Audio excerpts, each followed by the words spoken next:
So good afternoon everyone.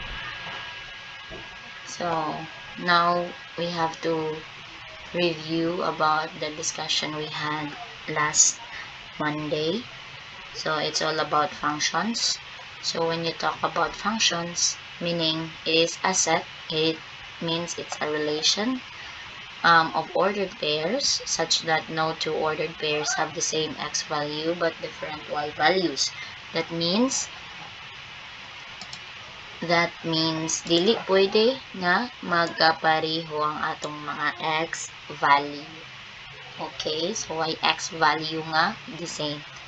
Okay, next. So we have here the different kinds of or ways on representing functions. We have here the using ordered pairs, using tables, and mapping diagram, as well as using vertical line test if we have graphs. Okay, next. So example, we have here set of ordered pairs. So we have set A, set B, and set C. So among the three sets, where is the function? So set A is set A, kanang na ay ordered pairs nga 3, 7, negative 1, and 9, negative 5, and 11. Or si set B nga na ay 9, negative 5, 4, negative 5, negative 1, and 7 as ordered pairs. Or si set C having ordered pairs of negative 2, 1, 3, negative 4, negative 2, and negative 6. So atong tagsa-tagsaon. Tanawon na natong ilahang mga x value, the domain. Ato nang tanawon.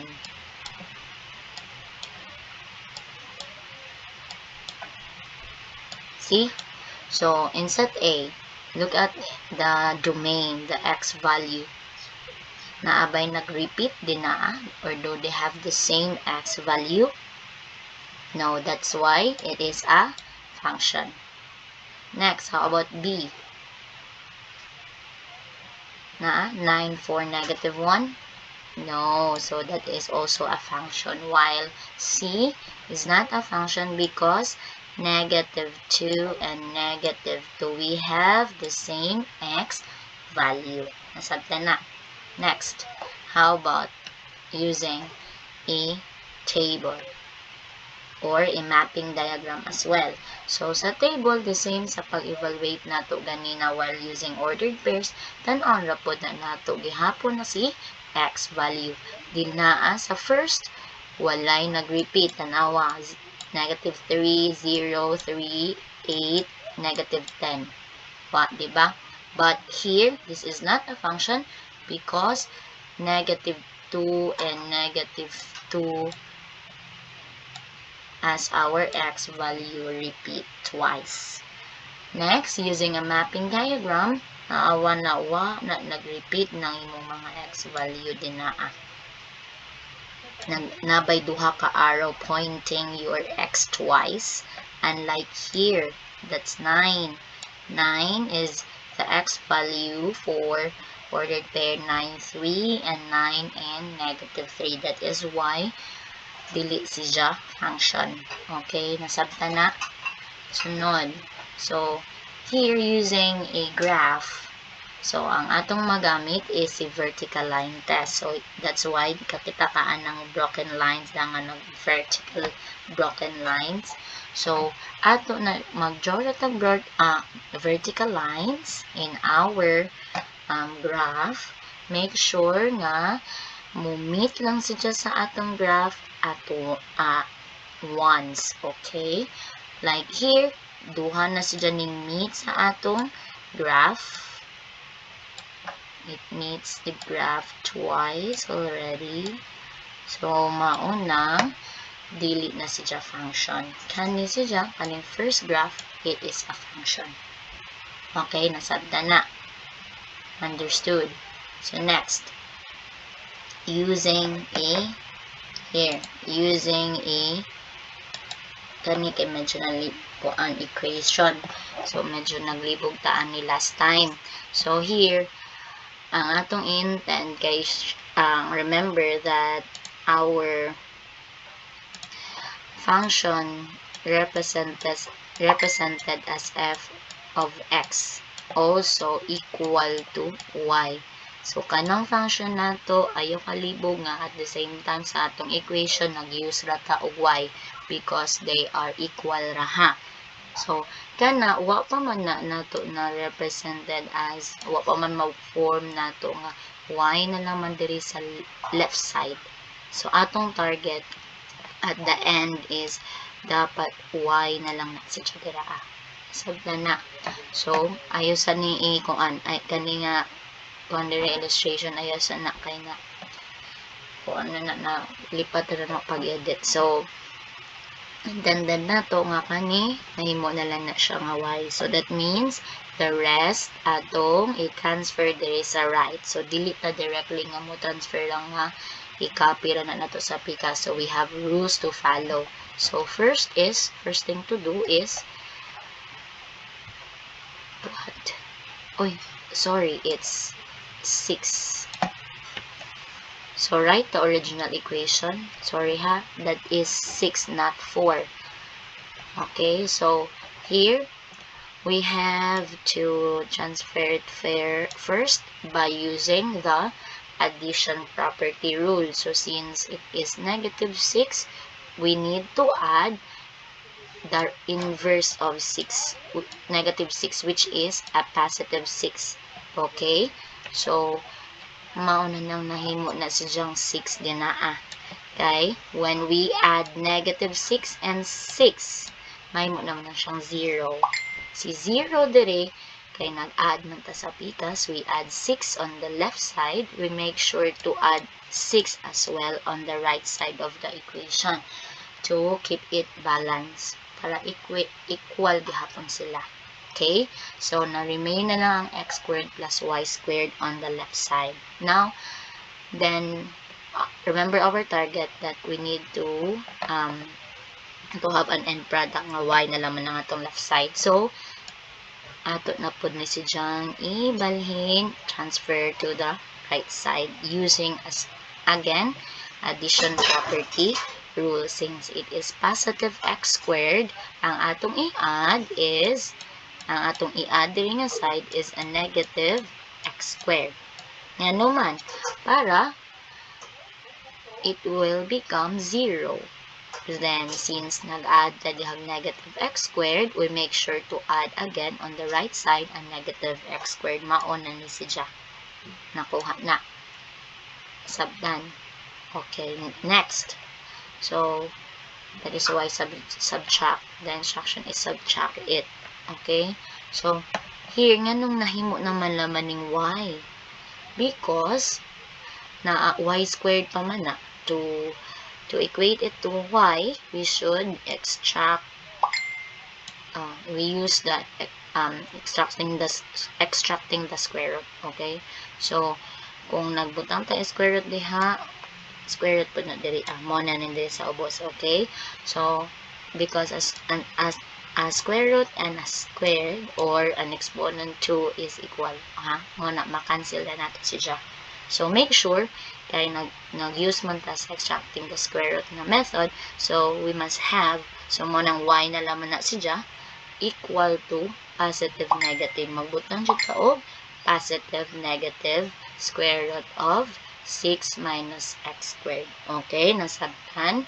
So, here, to know if this is a function or not, so pwede na to mag-use ta og values to substitute to our x.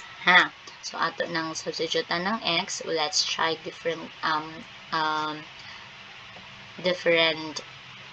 values of x. Okay? So, or square root method, extracting the square root or square root method. The same na siya. Oh my god. So, let's try using I-error dyan sa pagkuhan sa animation. I'm sorry. So, let's try using x is equal to 1, x is equal to 3, x is 2, and negative 3, and negative 2. But before that, remember that if we have a radical with an index, even index, asa na makita nato pa na dinaa mo na even index, or ito lagi 2 na automatic ha, kay square root 2 na si dira.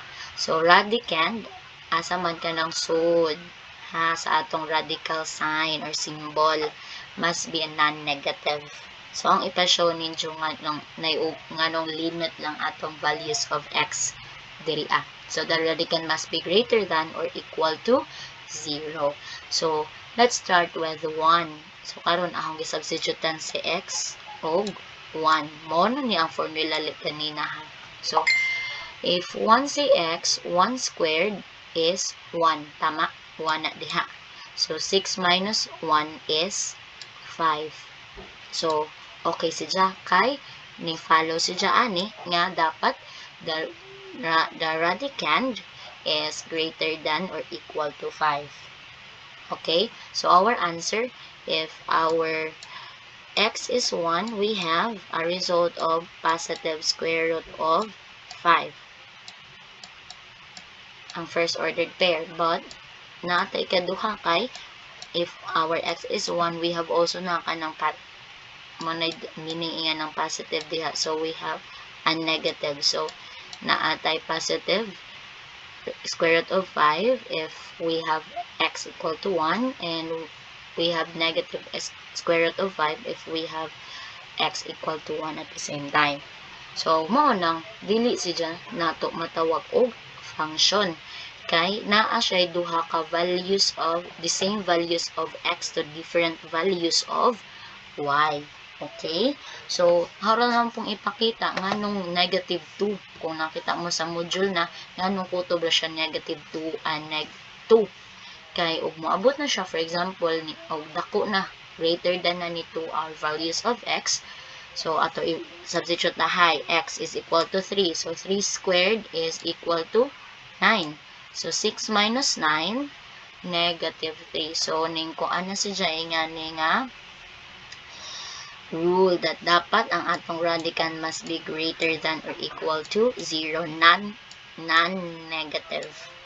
The same sa nahitabo if we have x as equal to negative 3. So our domain, our x, must be limited to negative 2 to 2. So pwede si 0, pwede si 1, si negative 1 para ma-true ang atong equation. Ha? Pero kani nga equation, ipakita diri nga dili siya function. Kay duha ang values ha y to the same value of x. Kuha na. Nasabta na. Okay, let's proceed.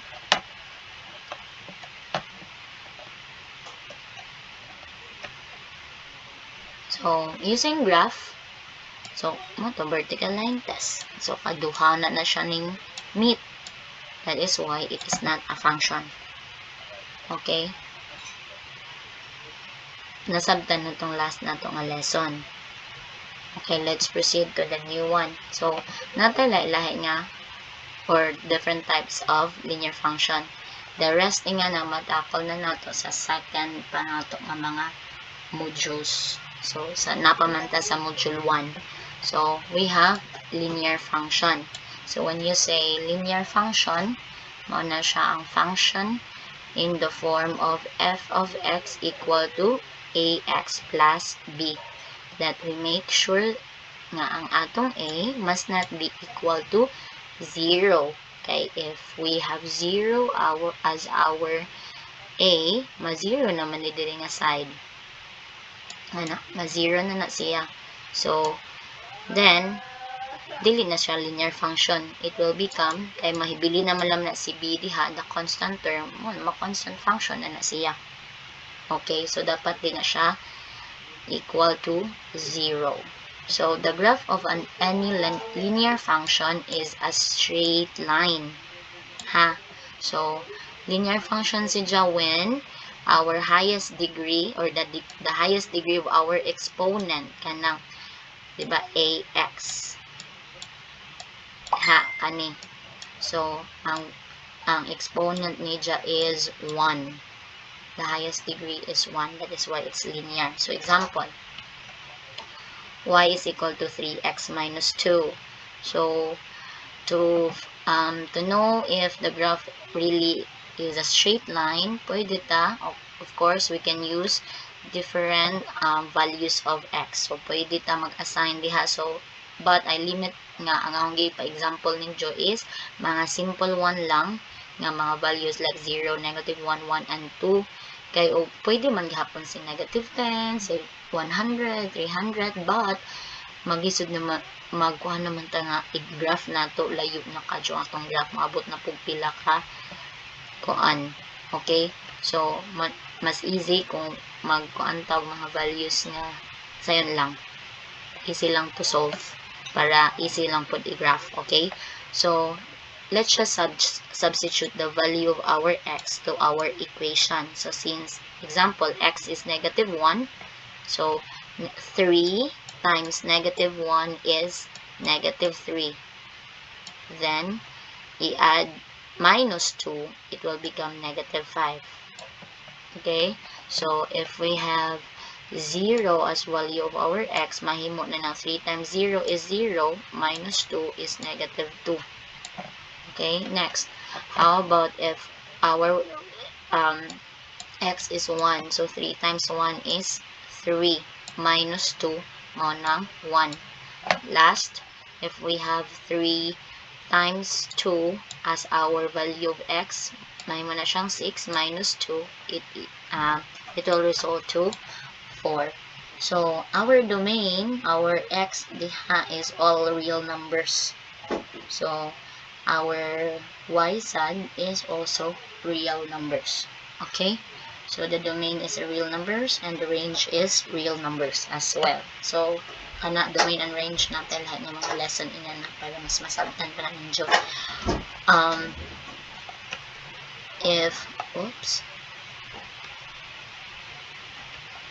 So, if ato na siyang i-graph, for example, sorry,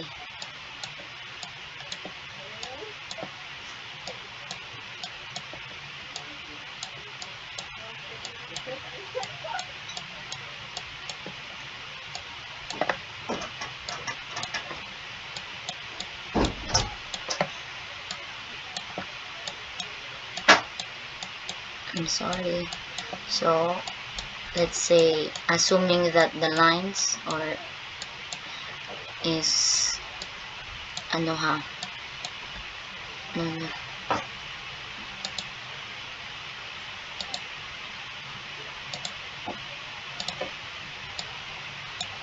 so, assuming pantay tayo na. That's 1, 2, 3, 3. Oops.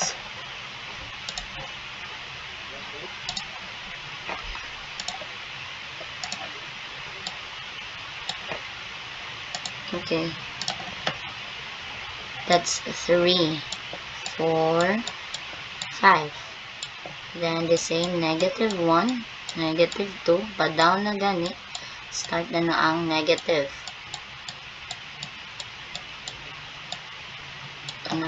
Assuming.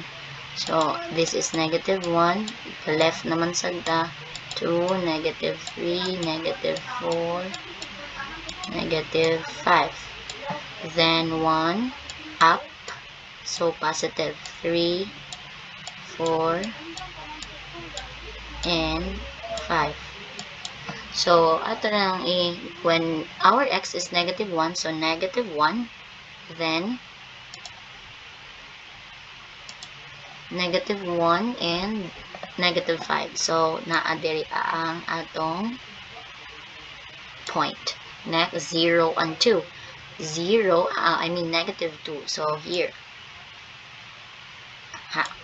Then 1, 1. On this side, on this area, quadrant 1, then 2, 4. Okay. Next, so we can create now a line. So, hala na pong laing color ha. So that is our line. So sorry, hirig. That is a line. So muna line sa usa graph sa usa ka linear function. It is a line or a straight line, okay? But my graph here is not straight. Sorry. So next is quadratic function. So when we say quadratic function is a function in the form f of x is equal to ax squared plus bx plus c, where a must not be equal to 0. So any quadratic function has a graph which is a parabola. So example we have here, f of x is equal to 2x squared minus 8x plus 3. So mailan po na itong quadratic function siya because the highest